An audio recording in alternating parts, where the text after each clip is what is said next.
Internships are a well-known high-impact practice. We've been doing internships at the college level for a long time. Students get to their third year, fourth year, and they go out and work in some private sector business or a nonprofit or even a public agency, putting their learning to use.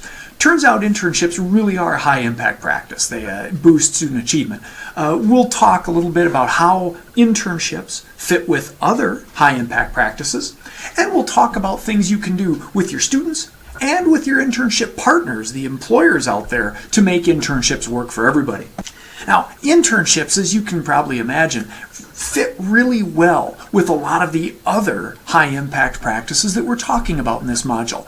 For instance, collaboration. By itself, collaboration is a high-impact practice. When we send students out on internships, they're going to be collaborating with employers, with new workers in new corporate cultures and institutional cultures. So it's a really good opportunity to put collaboration to work in a real-world setting. Internships also fit with the capstone concept, capstone courses or capstone projects. An internship by itself really is a capstone, something we do kind of to top off our entire undergraduate experience by putting our learning to work. Internships also flow very neatly into the e-portfolio idea. E-portfolios are a high-impact practice. We'll talk about that in another video.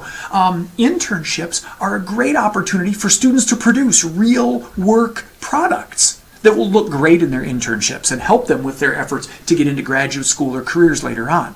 So internships as a high-impact practice naturally kind of synergize with other high-impact practices, but not all of them. In a way, internships kind of conflict with the high-impact practice of the learning community. Consider if we set up a learning community where students are learning in a cohort, going through courses together with the same students in the same classrooms, an internship separates students from that learning community. Very often students are by themselves. One goes to one business, one goes to another agency. They don't have their learning community around them.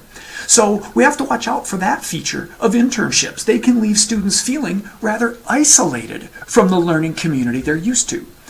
Now, a way to combat that isolation and keep the internship working and sustain the learning community sensation for students is through good communication. And we'll talk a little bit about that in the context of some other practices we can do, things we can plan for our students on their internships.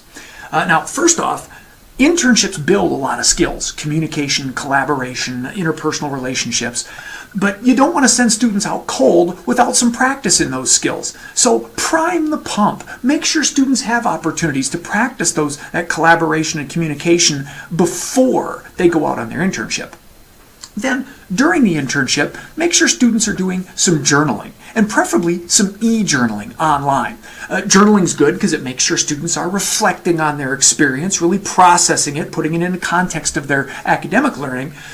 But e-journaling is also useful because it keeps students connected to you as the instructor, and maybe also, if you make it an open journal, to their fellow students, other students who are on internships at other sites. E-journaling helps students share their experiences and process them together in a learning community. And they give you, the instructor, a chance to kind of monitor and maybe step in if they need some guidance. So e-journaling, good thing to plan on the internship. Also, research shows students will have better outcomes from their internships if you provide some structure, provide clear objectives, make clear what we're going to get out of this internship, offer academic credit. Hey, they're doing work, they deserve credit for it. Include some group projects. Even if students are at different sites, they can still do a project together, processing their learning and discussing it with you in class. And give feedback. Like so many other high-impact practices, students want to know how they're doing. They can use your guidance. Be involved in the internship. Provide some feedback. Now, just like you have to plan with students, you also have to plan with your internship partners. Internships are complicated. You're sending students out to different institutions, different organizations, different cultures. So work with those employers, the people in charge of your partnering organizations. Get clear with those partners what your interns are going to do and when they're going to do it. When do they clock in? What time is work? What time do they get done? Establish with your partners how you're going to communicate. Does this organization, do they prefer email, phone calls? Do they want face-to-face meetings? How are we going to communicate? And how often to monitor the internship? And finally, make sure you get clear with your partners on how you're going to evaluate your student intern's performance. And who's going to evaluate? Is that up to the employer? Are they expected to do a weekly report or a bi-weekly report?